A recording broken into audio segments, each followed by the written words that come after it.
तो चलिए आज बात करते हैं एक ऐसे शहर की जो सिर्फ एक जगह नहीं बल्कि एक एहसास है, काशी की। जी हाँ, वही काशी जिसे हम वाराणसी के नाम से भी जानते हैं। अब देखिए, इस शहर को समझने की शुरुआत ही एक बहुत गहरे विचार से होती है। एक ऐसी जगह जहां आकर मौत का मतलब ही बदल जाता है, जहां मृत्यु असल में मोक्ष बन जाती है। तो सबसे पहले ये समझते हैं कि ये शहर कितना पुराना है, और सच कहूँ तो इसकी उम्र का अंदाजा लगाना मतलब इतिहास के पन्नों से भी पीछे जाना है। ये एक ऐसा शहर है जो समय के दायरे में बंधा हुआ नहीं लगता। कहते हैं जब इतिहास लिखा भी नहीं जा रहा था तब से काशी है। सोचिए जरा, एक ऐसी जगह जहां जिंदगी और मौत का खेल हर पल एक साथ चलता रहता है। इसीलिए तो इसे शाश्वत नगरी कहते हैं। शाश्वत मतलब जो हमेशा से था, हमेशा है और हमेशा रहेगा। ये सिर्फ दुनिया का सबसे पुराना लगातार बसा हुआ शहर नहीं है, बल्कि ये तो जैसे ब्रह्मांड का एक स्थायी पता है। अच्छा, तो ये शहर इतना खास क्यों है? इसकी नींव किसने रखी? चलिए अब इसकी दिव्य कहानी को समझते हैं।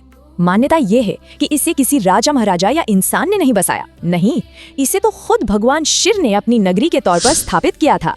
और क्योंकि ये शिव की अपनी नगरी है, इसीलिए तो इसे मोक्ष की भूमि कहते हैं। ये सिर्फ एक शहर नहीं बल्कि शिव के दिव्य लोक यानी शिवलोक का दरवाजा माना जाता है। एक ऐसी जगह जहाँ ज्ञान का दीपक हमेशा जलता रहता है। और इस शहर के दिल से होकर बहती है एक नदी, जो सिर्फ पानी का बहाव नहीं है, वो तो साक्षात कृपा की धारा है। जी हाँ, हम गंगा की बात कर रहे हैं। वाराणसी में गंगा सिर्फ एक नदी नहीं, वो माँ है। एक माँ जो सबको अपनी गोद में समेट लेती है। उनकी हर लहर में लोगों की आस्था बहती है और हर बूंद में उनका अटूट विश्वास झलकता है। और देखिए, मोक्ष की इस पूरी यात्रा में गंगा माँ का एक बहुत बड़ा रोल है। लोग उनके पवित्र जल में डुबकी लगाकर अपनी आत्मा को शुद्ध करते हैं। उनके किनारे बने घाट मानो धरती को स्वर्ग से जोड़ते हैं, और अंत में उन्हीं के माध्यम से आत्मा अपनी आजादी की अंतिम यात्रा पूरी करती है।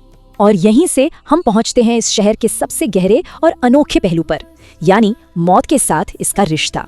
मणिकर्णिका घाट पर जब कभी न बुझने वाली चिताओं को देखा जाता है तो एहसास होता है कि यहाँ मौत का मातम नहीं मनाया जाता, बल्कि ये तो एक सीख है कि मृत्यु अंत नहीं बल्कि एक पड़ाव है, एक तरह की रिहाई है। तो देखिए, दुनिया में जहाँ कहीं भी मौत को एक अंत, एक डर या एक त्रासदी के रूप में देखा जाता है, वहीं काशी में उसे एक सफर, एक सम्मान और आखिरकार मुक्ति के तौर पर देखा जाता है। ये नजरिया ही बिल्कुल अलग है।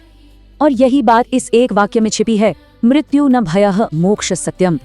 मतलब असल सच मौत का डर नहीं है, असल सच तो आत्मा की आजादी है, यानी मोक्ष। तो ये सब कुछ, ये शहर, इसके देवता, ये नदी, ये सब मिलकर एक वादा करते हैं, एक अंतिम वचन देते हैं। और वो वचन है मोक्ष का। मोक्ष यानी जन्म और मृत्यु के इस चक्र से हमेशा के लिए आजादी। और ऐसी मान्यता है कि काशी वो जगह है जहाँ ये आजादी, ये मुक्ति निश्चित है। और जानते हैं, बिल्कुल उन आत्माओं की तरह जिन्हें यहाँ मोक्ष मिलता है, ये शहर भी कभी नहीं मरता। काशी अमर है, वो बस वक्त के साथ अपना रूप बदलती है, पर खत्म कभी नहीं होती। और काशी का ये पूरा दर्शन हमें एक बहुत ही गहरे सवाल के साथ छोड़ जाता है। जरा सोचिए, अगर मृत्यु अंत नहीं बल्कि एक उत्सव है, एक मुक्ति है, तो ये बात हमें अपनी जिंदगी जीने के बारे में क्या सिखाती है?